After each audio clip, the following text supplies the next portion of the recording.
झालं deal final? नाही, deal नाही झालं. मुळात ती लोक मीटिंगसाठीच आली नाहीत. 100 वेळा फोन केला पण एकदाही फोन रिसीव्ह नाही केला. मला चांगलंच माहिती आहे ही सगळी खेळ त्या दादा होळकरची आहे. त्याच्या दहशतीमुळे लोक या डीलमध्ये हात घालायला तयार होत नाहीत. हा बोल. काय तू तू इथेस? हो मी आलोच. हां मी काय सांगत होतो? जाऊ दे, मी जाऊन येतो. ओके.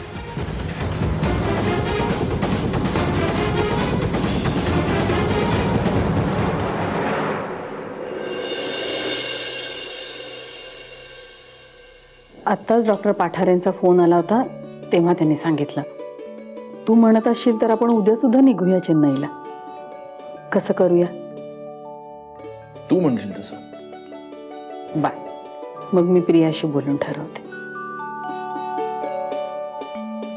अरे अगदी वेळेवर आलास बाबा. आता उशीर करून नाही चालणार मावशी. अरे नाही, तेच सांगते. चेन्नईच्या डॉक्टरांचं उत्तर आलंय, कधीही या म्हणालेत. मी तर म्हणते आम्ही उद्याच निघतो. तुम्ही बोलत बसा, मी तयारीसाठी लागते.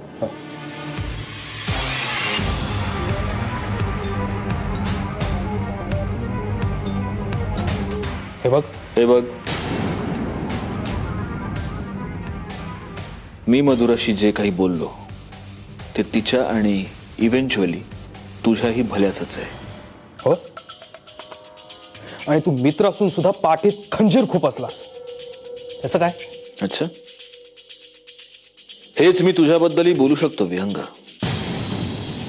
दरोडेखोर सुद्धा स्वतःचा शेजार सोडून दरोडा टाकतो. तुला माहित आहे की मधुरा माझ्या धाकट्या बहिणीसारखी आहे आणि तू तिलाच काय? मी तिला काय? हे बघ सत्यजित, माझं मधुरावरती खूप प्रेम आहे. प्रेमासारखी दुसरी फालतू गोष्ट या जगात नाही. बाई ही फक्त उपभोगण्याची वस्तू आहे. बाई आणि दारू यांची नशा रात्री चढते आणि सकाळी उरतो तो फक्त हँगओव्हर. ही सगळी तुझीच वाक्य आहेत ना रे विहंग. आणि आता तू प्रेमाच्या गोष्टी करतोस.